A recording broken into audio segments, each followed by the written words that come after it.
Good evening, everyone, and welcome to another edition of the Conservative Corner. I'm Elliott Margolis, and today we're going to do something a little bit different. If you remember my last show, we talked about Mayor Cahill, we talked about the City Council, and I got a little cranky. Well, no crankiness today. Today what we're doing is we're interviewing that's his father, Alex Gray, 12-year-old who is actually learning to be a pilot. And it's amazing. I've been to Beverly Airport. I've seen him take off. I've seen him land. When he took off, he ended up going to Rockport, flying over Long Beach in Rockport. It's amazing. A 12-year-old. Alex, welcome to the show. Thank you. And tell me, what got you interested in starting to fly, and how old were you when you started to fly? I started to fly when I was around like 10, like late 10, so like just about before I was going to turn 11. Yeah, I think it was the first one was a birthday gift for when I was turning 11. And then I liked it a lot, and then my parents let me do more. And I first started like trying, like wanting and liking planes around like 4. And I noticed as I got older, instead of going to see my like grandparents or aunts and uncles, I liked the plane experience better than the actual trip. And that made it clear to me that I actually really liked it. What kind of stuff do you have to know to learn how to fly? I mean, isn't it kind of complicated? Yeah, you have to know like basic stuff, like how like the controls work. Like you would have to know that.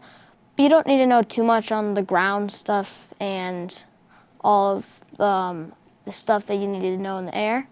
I knew a little bit on that because I had used a simulator at my house for a while. All right, now, when you fly with an instructor. Yes. Correct? But you're in complete control? Most of the time, yes. Most of the time you're in complete control. And taxiing and parts of landing, the instructors take control, but everything else I'm in control of. And how long is it going to take for you to be a pilot on your own and to be able to fly on your own? I am able to get my license at 16. 16? I'm pretty sure it's 16. But you can take other courses to like have different levels of it, I'm pretty sure. So what's involved in flying? I mean,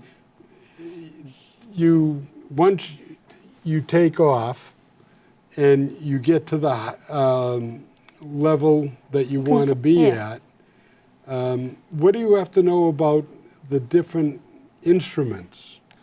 Well, you pay a lot of attention to the altimeter, which tells you how high you are, and the speed. You have to know a lot about that. And then occasionally we'll touch upon radios and maps. But right now I'm mainly focusing on different types of turns, and I recently went over like communication, like with some Morse code. How high do you fly? I believe it's around 7,000 feet. 7,000 feet. How long does it take to get up to that 7,000 feet?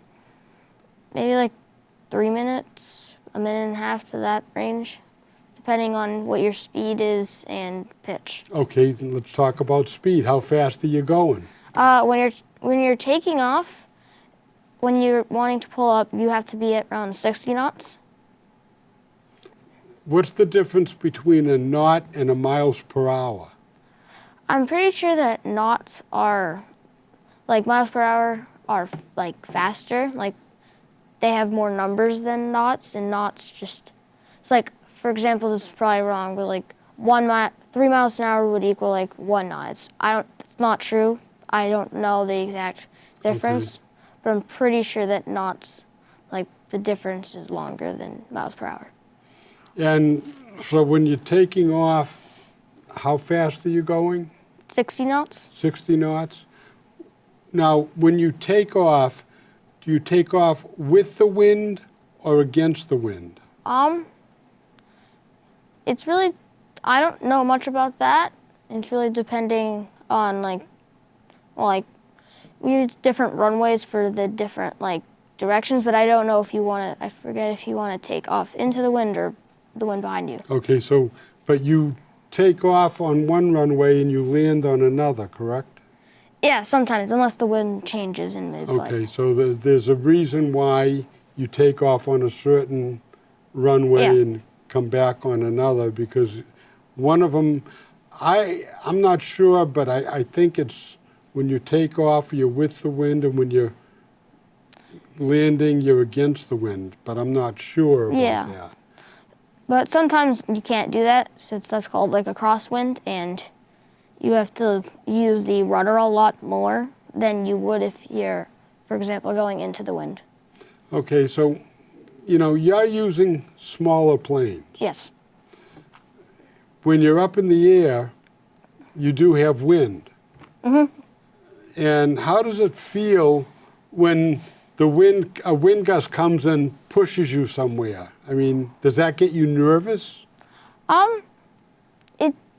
You can't really, you can feel it's a lot more turbulence than for example, an airliner, because they're just a lot bigger. But I wouldn't call it scary. It's just it's just a little bumpy, and then you don't really know how far you're moving until you're kind of stopped. Have you ever been up and then all of a sudden the wind pushes you down? I can't recall a time. No? Okay. I hear about that on some airliners sometimes, that they take a big dive. Yeah. But tell me have you had some experiences that make you a little nervous? Practicing stalling is a little nervous, especially when it starts to fall and the nose goes down. But other than that, not really. So you practice stalling? Yeah. So you go up, you hear the horn, it's a little flap on the wing that if it just gets pushed up, there's a horn in the cockpit, and that's just saying that it's not enough airspeed and you're gonna fall down. So, and does that make you nervous, or what? How does the instructor instruct you on what to do in a case like that, or do they need to anymore? So I know. So what would happen is it'd be typically when you're climbing, and then the nose would drop, and then when that happens, you just immediately put full throttle, and then you pick up speed a little bit, and then you come back to the altitude that you were at. How fast do you go? It really depends on where you are and what you're trying to do. All right, well, from Beverly Airport to Rockport. Yeah. How long does that take you? It's 45 minutes by drive, but it's 10 minutes by plane, by the plane that we're in, if you're trying to get there fast. Okay, but you can adjust the speed to a certain degree? Yeah. You can adjust it. You can completely idle it, which is just basically off, or all the way. And what other places do you go? Do you go to Salem Willows, or do you go to Newburyport, or where do you go on these flights? Typically near the Gloucester area, because that's where the practice area is, and that's where I'm typically doing my stuff. Oh. Okay, so now, have you ever tried to take pictures from the plane of the land below you? Yeah, I haven't done it, but people have, yes. Okay. For argument's sake, could I go with you on a flight? Yes. Would I want to? I mean, it's your decision. Probably won't crash, but Probably won't crash. That's encouraging. That's real encouraging.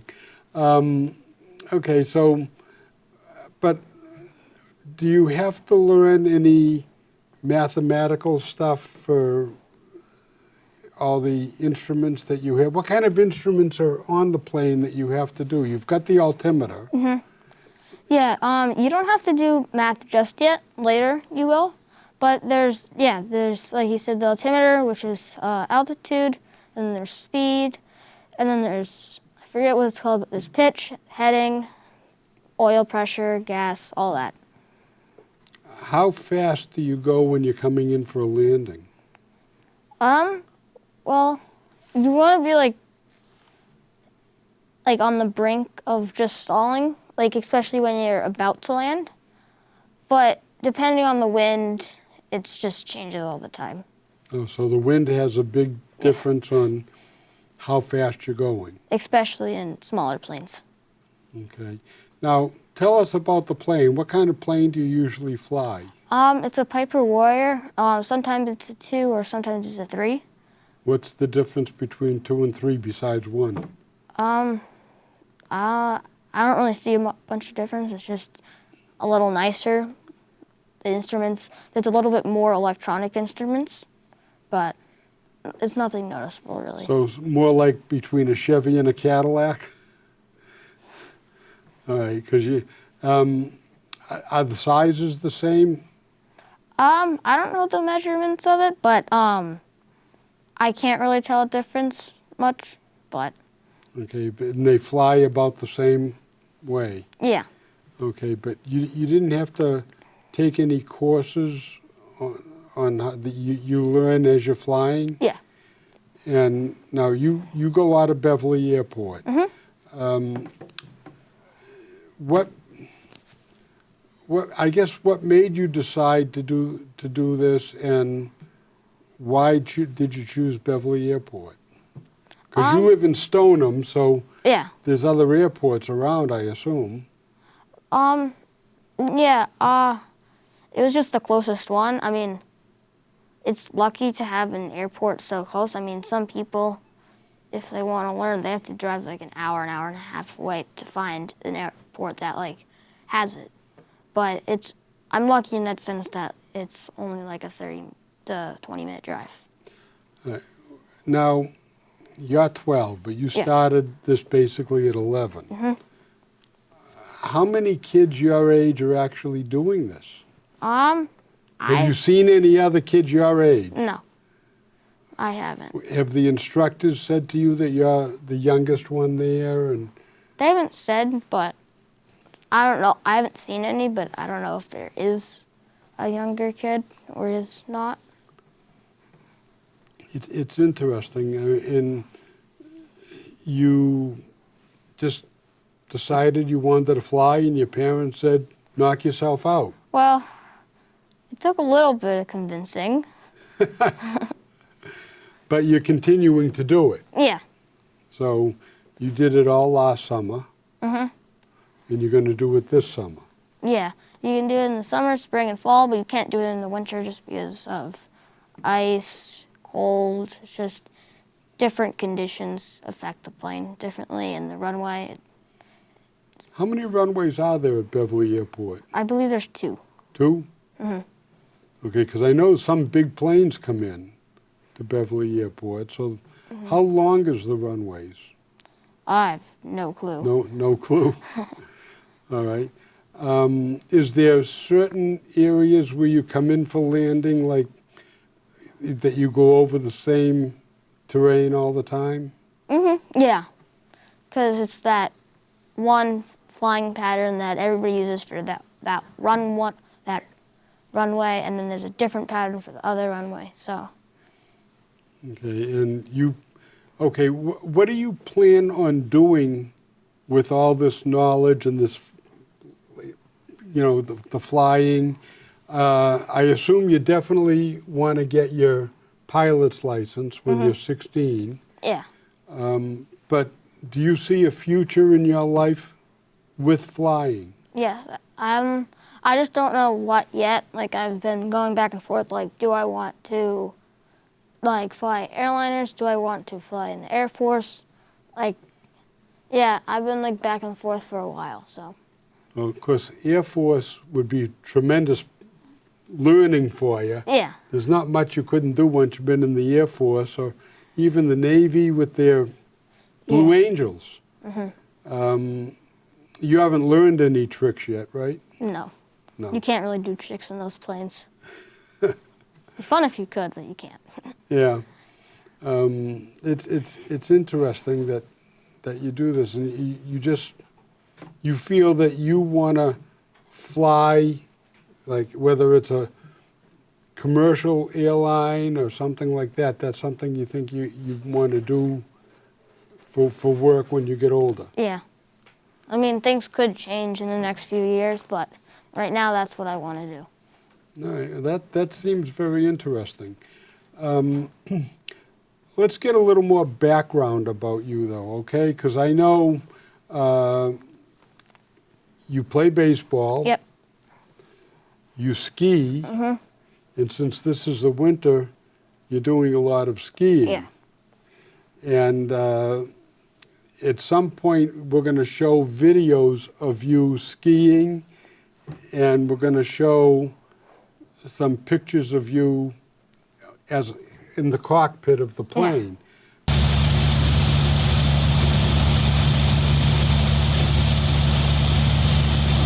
But so you're quite an athlete on top of everything else, and your sister is quite an athlete too.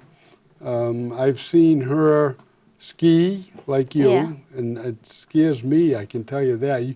You're going so fast down the slopes. It's amazing, as she does, and I don't know how you do it.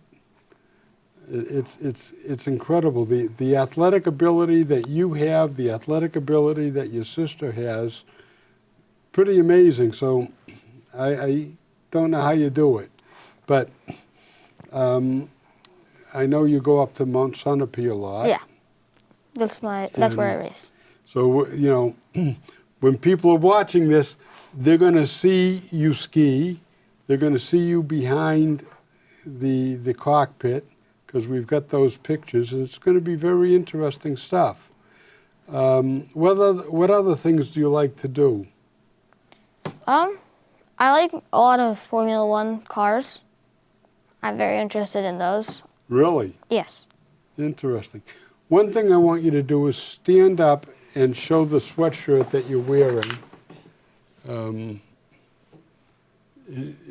You can see it's easily distracted by airplanes. And I thought that was a pretty appropriate thing. And that you know, the airplane looks good. It's a fun sweatshirt. Yeah. So, okay, so in the summer you play baseball. Yeah, in the spring. In Spring and summer. Spring and summer. And then sometimes I do a fall league that there is. You're boxing now too, right? Yeah, a little bit. Is there anything you don't do? I mean, it's amazing how many different things you do, but is flying like your number one thing that you really like doing? And how often do you go up in the summer? I mean, like every other month, I would say, because I'm gonna do a lot more as I get closer to 16 to actually get my license. But right now, I just don't need to be doing it a lot. So. All right. And do you have any other friends that fly? No. No. Are they jealous of you flying? I mean, I don't talk about it too much, so.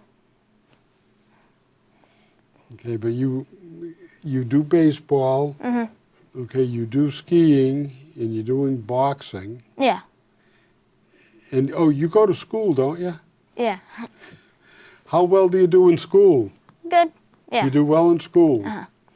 So I would assume that in order to fly, you have to do well in school because you Yeah. have to learn an awful lot of stuff. Mhm. I don't know if I could do that. You know, I'm taking a long flight in another 2 months, longer than what you could do, that's for sure. It's going to be an 11-hour flight.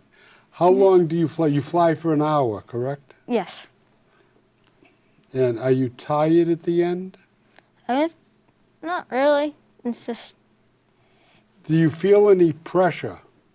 Like, you know, when you're taking off, do you get nervous at all, or do you, I mean, when you're pulling up, do you have to, you can't go up too fast, I assume. yeah, because then you're just going to stall.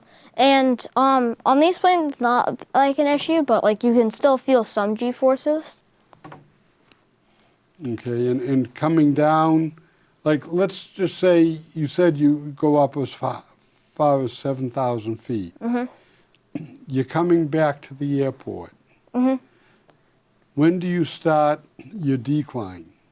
As soon as you get into the flight, like the landing path.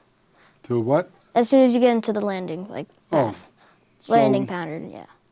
Okay, and how long does it take to make your approach and come down and land? I mean, it takes a lot longer than taking off. I don't know the exact amount of time, but it takes a lot longer than. Okay, Yeah. now, how smooth are your landings? 'Cause, you know, sometimes even on a commercial airline, you get a little bumpy Yeah. coming down. So how, you know, does the plane let you land slowly, or? Yeah, it's a very Yeah. light plane. Okay, so you don't do the bumping up and down at all? No, not. I mean, a little bit, but I mean, the reason that airliners, like sometimes, especially if it's bad weather, they come down so hard, is because if they come down super smooth, then especially if there's water or something like that on the runway, then they're gonna slide.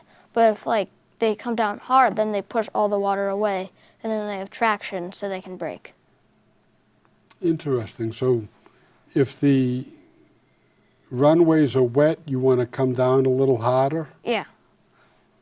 Now, do the instruments, I assume the instruments tell you how far you are from the ground. Yeah. Mhm. And so you're coming down in front of the runway, and you see that the runway is wet. At what point do you drop it down on the runway if you want to come down hard? I mean, you probably point the. I haven't done any like wet weather stuff, Oh, you haven't? but my guess would be that like you just want to drop the nose a little, or you want to drop the nose a little more, or you want to pitch up like a little bit before, so you like float down harder. Mm-hmm. Okay. Interesting. And see, these there's a lot of little idiosyncrasies that you have to know, I assume. Yeah. And that's why the instructor, I assume, is telling you what to do and how to do it. And do they ever help you? Yeah, all the time. Yeah. I mean, do they take control of a wheel and or something and help you land, or Yeah. are you at the point where you can do it all by yourself now? Yeah, they help me land just because of like. Sometimes they help me land. Sometimes they let me do it by myself, or sometimes they just do it by themselves. Yeah. Are they pretty calm? Yeah. I mean, I don't know. I'd be I'm kind of a nervous flyer anyhow. But Yeah. now, do you take passengers as well besides the instructor? Are any passengers allowed in with you? Yeah, they are. They are. Does it matter the weight of the people on the plane? I don't think so. I mean, they've probably calculated, the plane engineers probably calculated it out that like it's not going to be a problem to have a plane packed full. Okay, because I know many moons ago, when my wife and I went on a small plane over the Grand Canyon, when we called up to say, you know, we wanted to make a reservation, they said, "How much do you weigh?" And of course, my wife wasn't too happy with that, but you know, we had to tell them how much we weighed, so that, and then they give you a certain place to sit on the plane. Yeah, they're probably doing that because it was probably a much smaller plane, and like trying to balance out fuel and like engine, instruments, all that. All right, let's talk about the fuel for a second. How much fuel do you know how much fuel you use? You No. know? So you have no idea how much is in the plane to begin with? No, but I know there's I think the tanks are in the wings, I believe. Yeah, I think it goes in the wings. Yeah. But yeah, you don't want to land and have the wing hit the ground. It's fascinating work that you do, and you know, I think you'd have a nice career in the Air Force, because we need good people in the Air Force.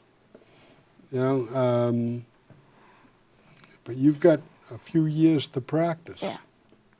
And you're going to continue on with this.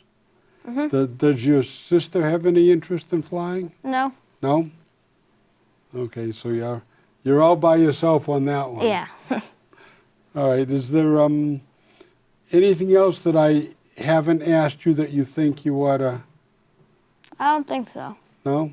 We've covered pretty much everything? Yeah, a lot of things. Yeah. Yeah, well, I mean, I want to learn about this. I mean, I'm just amazed that a kid your age can do that. Yeah. You know, because I would never have thought that a 11 or 12-year-old would be on a plane. You know, flying it. Yeah. I was impressed to watch you fly it. I saw you take off. I've seen you land. It's amazing, and I'm pleased you came on the show to talk about it. It was a lot of fun having you, and Yeah. I look forward to watching you some more. All right. Thank you. Okay, so that's it for today. I just think this was kind of an interesting show, but if you have any interest in having somebody learn how to fly, Beverly Airport is the place to go. Thanks for watching. I hope you enjoyed it.